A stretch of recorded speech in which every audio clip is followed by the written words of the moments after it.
Okay, everyone. Welcome to the stream. I know we're a little bit early. Okay, so I'm just going to wait for people to come into the room. This,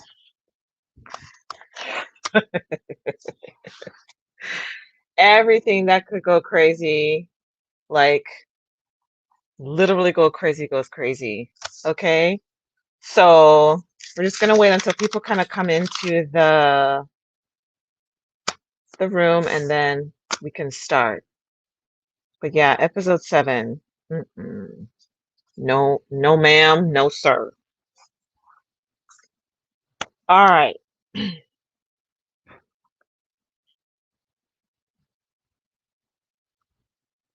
Okay.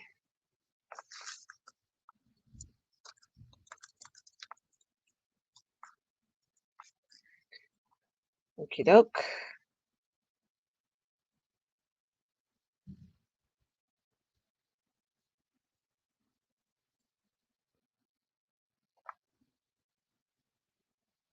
All righty. So here's what we're going to do.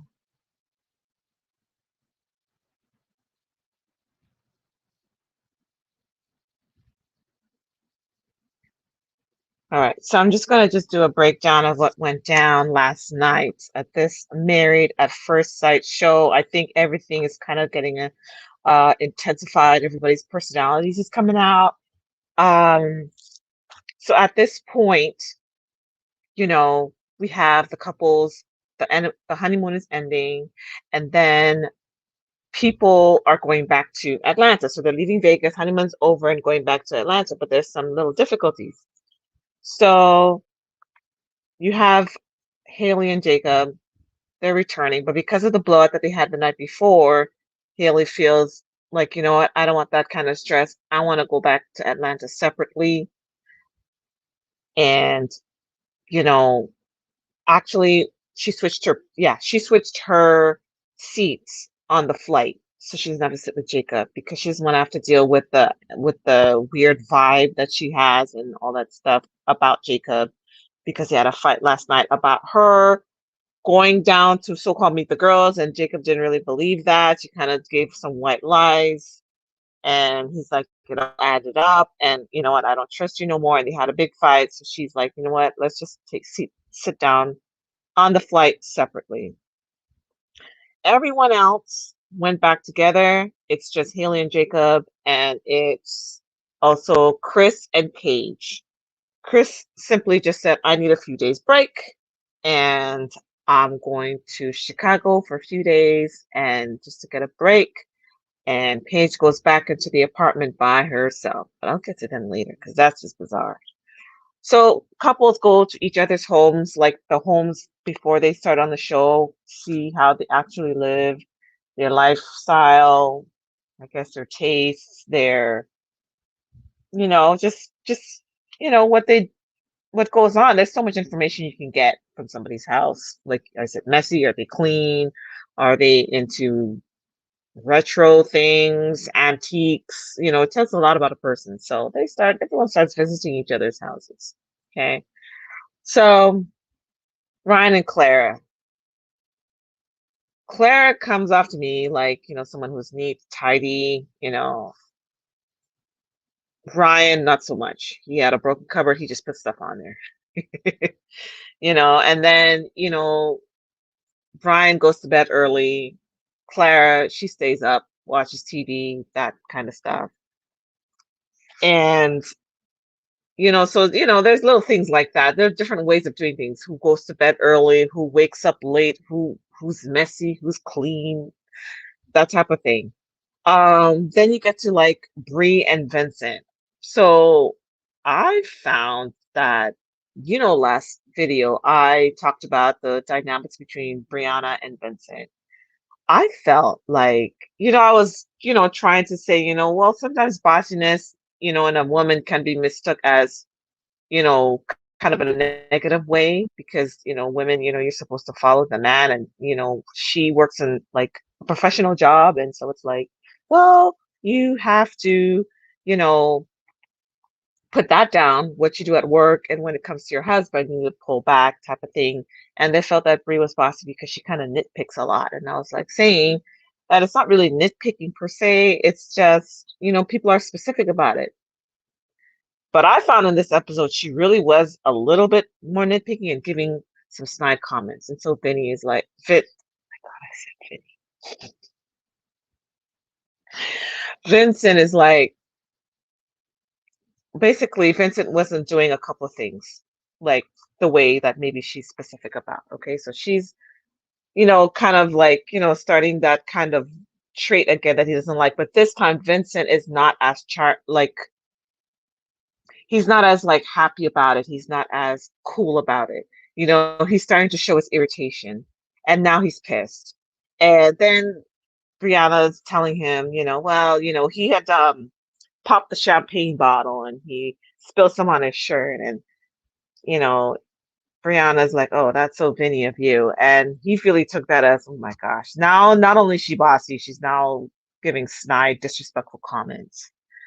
Um, And he's like saying, well, instead of like taking a cloth to see if I'm okay, here you are making snide comments and stuff like that. And that irritated him. So now he's not beginning to take it. He straight up tells her, look, I think we should have a separate bath. I don't know, have a separate wardrobe. So like you put your clothes one way and I'll put my clothes on. Anyway, he'll organize himself in a different spot. That way she doesn't have to feel nitpicky about everything that he does. He's straight up like he's putting some boundaries and bringing some solutions, honey. So now that's going on. Then it windows the show. Anyway, the scene kind of goes over to Eric and Virginia. Pretty much the same couple, pretty much the same way we know. Virginia drinks a lot all the time, still argues that, my guy friends are like my brothers, blah, blah, blah.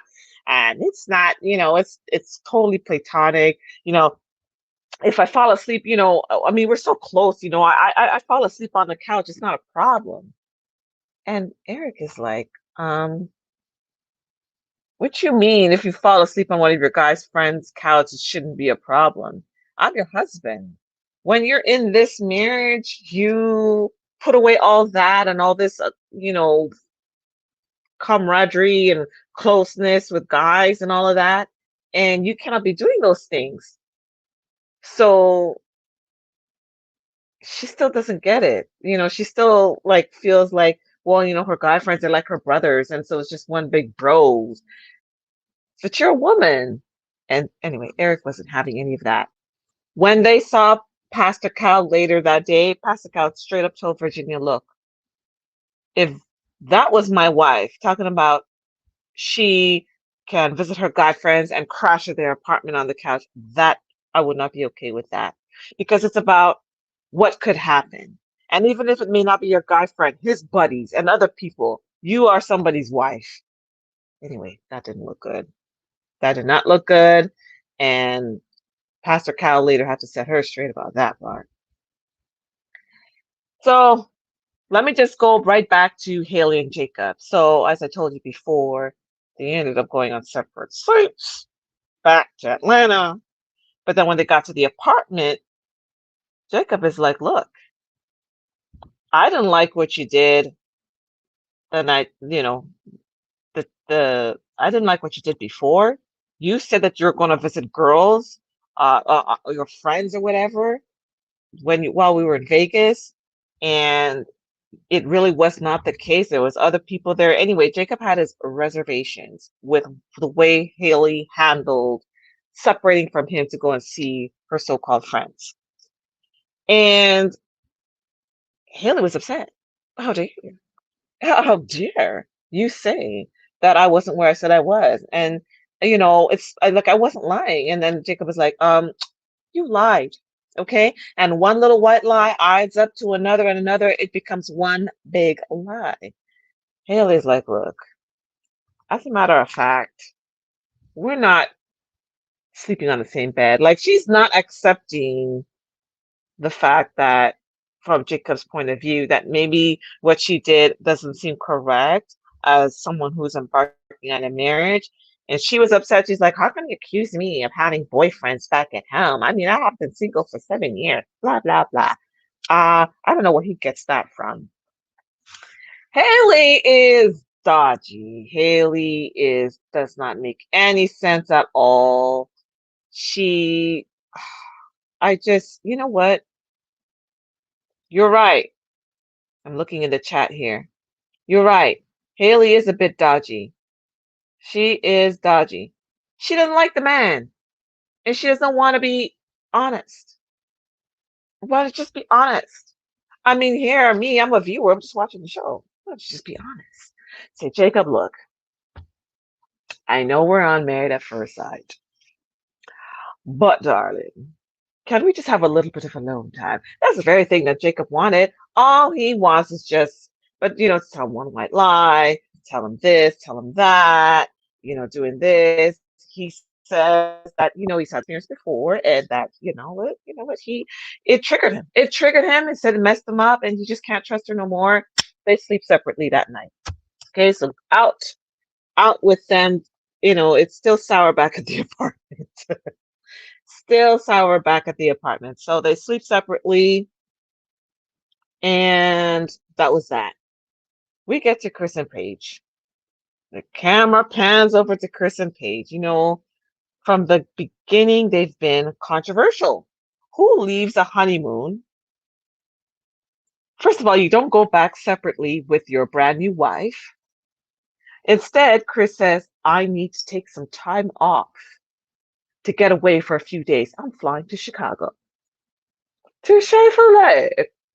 And then Chris goes, Paige, she's back at the apartment looking all sad and all, it's a hot mess. Who does that? So they're already bizarre from the beginning. I'm not. I need some time away. That should have told Paige, look, he needs time away from you. He needs to, get away from you. Who needs time off right after a honeymoon? Like right after, to take a break, to get away for a few days. So Pastor Cal visits. Pastor Cal visits a little bit later. We see Pastor Cal visiting. He greets Paige. So it's just him and Paige talking. And Paige tell him, Chris went to Chicago for a few days. Pastor Cal is all shocked. Between me and you, I don't know if Pastor Cal really, really doesn't know what's going on and he's just now what Paige is telling him is news to him, or he kind of knows and he's just, pretending to be like, oh my gosh, I can't believe this is going on. But anyway, Paige lets him know, look, this is what happened. He still says he loves his fiance. He says, told me straight out he wants to be with her. I mean, he's toying with the idea of getting back with her because, she's pregnant and I don't want my kid raised in two different homes and all this blah-de-da and la-de-da. And Pastor Cal's like, shocked. Oh. And this is the point. This is the part where you put in your meme, clutching my pearls. He is completely surprised. And Paige is like, I just want to give him his space. I just want to, let him, have the space that he wants and everything like this. And I'm like, girl, what you mean? You want him to have the space that he wants. You just got married with him. So Pastor Kyle is trying to, sympathize with Paige, but basically he tends to be holding Paige accountable. Like, how many times did you sleep with him at all? How many times did you sleep with him? Well, first of all, he just asked, have you consummated the marriage? But then Paige is like, we not only consummated one time, we consummated more than once. And then he's all like, whoa, but then he says he's not attracted to you. So what is all that? All right. Hannah Mae says, because he is homeless, he doesn't want them to see that he doesn't have a place. That is a very, very probable cause because everyone else was able to show their apartments of their various significant others, but we couldn't see Chris's place. What about his place? What about his place? Why you leaving? Go back to another state. She gone back to Georgia. You gone back to Illinois. What is that? You don't have a place. That, I mean, that's the only way. Who is there in Chicago? Just weird. Just weird. Mm, mm. The shade. Just weird. So I found Paige is telling him how she feels about this whole thing, that Chris has dragged her through the mud and has put her through so much. And now Paige is actually telling Pastor Cal what we've always been saying. I've been put through all this stuff, and he's still talking about wanting to go back and see her. And then Pastor Cal is trying to say, you know what? You know, if he was not attracted to you, you should not have slept with him, though that might have been something that you should have kept to yourself. Okay, Pastor Cal, you don't need to go in so much about that. It's not, you know, but, but here's the thing. Paige is also saying, well, I felt it was my duty, as a wife, wifely duties. It's my duty to do what he asked. He's my husband. This is after all a marriage, and this is the process that I'm willing to go through and all this. While they're talking, Chris comes in. They show Chris coming in down the hall, coming into the apartment while Pastor Cal and Pastor Cal and Paige are having their discussion. And I'm like, he might as well not even be there. I don't even know why Chris bothers to show up. Um, Paige is so confused. Yeah, she was confused. I was confused. Everybody was confused. Even God upstairs, he must have been confused too. I mean, why are you showing up? You should just stay away. Stay back in Chicago. Don't even show up for the meeting. Okay? So he comes in, acting like all is good. Paige is like, um, well, hello? How are you? He's trying to act like everything is fine and say things from his point of view. And this is the thing. Chris gets, wants to say, well, um, we have talked about it, and, I did try to explain, my point of view inside of things. Right now, he's trying to look good, okay? Chris is then saying, you know what? I think we should have a divorce. Da, da, da, da. He's like, oh, I want a divorce. Paige is like, what? And Pastor Kyle's like, huh? It's just like, I think everything just happened like very rapidly. He comes in, tries to say his side of the story. He says he wants a divorce, but not before Paige is like, you know what? You put him through so much. But Paige was still mild in talking to Chris because she was like, I've been put through a lot and you really were not forthcoming with me. And Paige and Chris is like, well, I've been telling you, I've tried to be honest with you. No, you weren't, Chris. You were not honest. But I've been trying to be honest with you and blah, blah, blah. And Pastor Cal is like, you know what? I think that basically Pastor Cal didn't really object to the thought of divorce when Chris brought it up. He's like, you know what? Paige, you're a phenomenal woman. You're going to be a phenomenal woman. Here, Chris. Yeah, and my ex fiance, to her credit, she's phenomenal too. Chris, if you don't sit your butt down with your foolishness.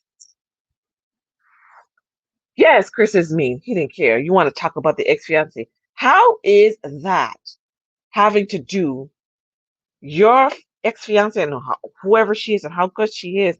What does it have to do with the price of tea in China? Huh, Chris? What does it have to do with anything? So he's trying to plug in the fiance. This marriage is crowded. This marriage is crowded. Like the words of Lady Diana when she was talking about her broken down marriage to Prince Charles. She says, this marriage is crowded. There's so many people involved. There's Chris, there's Paige, and the ex-fiance. Because I don't know what she had to do with the conversation as to why things go the way they go. You didn't explain what you were doing in Chicago. You didn't explain why you are acting the way you're acting. You just basically defended yourself. constantly looking for sympathy from everyone else and just being overall the bad guy creating the bad day for Paige and stressing us out, all who's watching. Okay. So he decides to leave and want a divorce and all this. I think that'll be the best for the both of us. Then, but before he leaves, one second, he wants to, you know, they see Pastor Cal out because Pastor Cal leaves, wishes them the best. Chris wants to whisper sweet nothings in Paige's ear. Why does she allow that? It's more confusing. Why are you trying to whisper sweet nothings? And Paige should have pushed him away. That's what she should have done. We were so willing to root for Paige, but I'm like frustrated. Like, girl, I wouldn't even let his bad rank raccoon breath smell up my nose and come and whisper in my. Mm, mm. Chris brought his ex just for drama. No respect for his marriage and wife. None. Absolutely none. No respect whatsoever. No respect whatsoever. And it's just unbelievable that even Pastor Cal, he didn't really hone in so hard on Chris, like to bring out stuff and to really make it like the way he was trying to hold Paige accountable. Well, you did this. Remember, you did this. Why did you continue to sleep with him? Even though you saw the signs, why didn't you do this? Why didn't you do that? This is so bizarre. So he leaves. Paige goes to see him out. I wouldn't even open the door. As a matter of fact, leave. Get out. Don't let the door hit you from behind. He still leaves to see him off, go down, walks with him down to the car as he turns on his engine and drives away. Girl, why? Just why? That's what I want to know.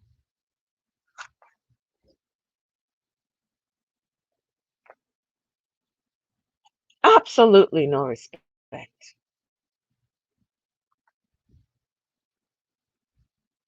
None whatsoever. So here we have it. Episode 7 ends with more confusion and Chris putting a shameless plug for his ex-fiance. I've never heard of a married man, a freshly married man at that. I'm not talking about somebody that's been married for like 30, 40 years and all this.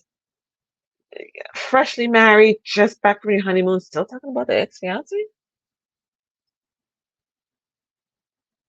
Mm-mm-mm. This isn't, this stinks. And never let anybody whisper nothing in your ear after all of this. Never. His breath stinks. Just on that. I mean, I wasn't there, but you know, horrible. Anywho, that's the episode. That's what went down. That's the cliff notes. What they call the short of it. Disgusting. I have so many problems. I have a lot of problems with this yo-yo effect, going back and forth. You know, yeah, Chris is trash. Going back and forth. Go, come. I hate you. I love you. I hate you. I love you. It's disgusting. Hideous. I have problems with Pastor Cal not really taking Chris to account because Paige previously, before they had a conversation, and she shared it with him a lot of information. I have a problem with Pastor Cal not really, when someone has like a cauterizer, yeah, I wanted him to do that as the counselor. Like how you ever see Ian Levan's aunt, you know, she had a whole show, holding people to account. And then, she'll be like, not on my watch. I mean, seriously. I would have loved it if Pastor Cal did that. And I also have a problem with Paige. You know, the night before they met and had that meeting with Pastor Cal, she calls the producer. And she tells the producer, I'm done with this. I'm done with this. F everybody up in here. That's how she was on the phone. But she was so calm and so quiet right there. I have a problem with that too. You let me know in the comments. I'm going to end this live right here. There isn't really much to say. What problem did you have with that episode? What could have done? What do you think should have done? So much going on. And you let me know in the comments.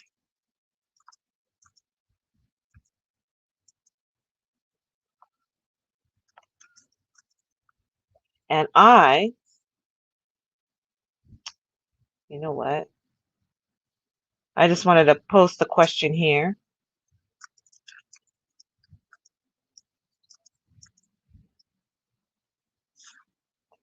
Okay. You let us know. What do you think should have gone down? Because a lot of people did a lot of stuff that to me doesn't make any sense. Should Haley out of straight up told Jacob, look, I'm not really into you like that, but you know we on a show here. Or maybe not tell him all that. Just say I'm going to visit my girlfriends and just give a detail. Hey, you know, this is what I'm doing. This is what I'm doing. And whatever. So he doesn't have, you know, something to say. And Jacob doesn't have anything to say on her.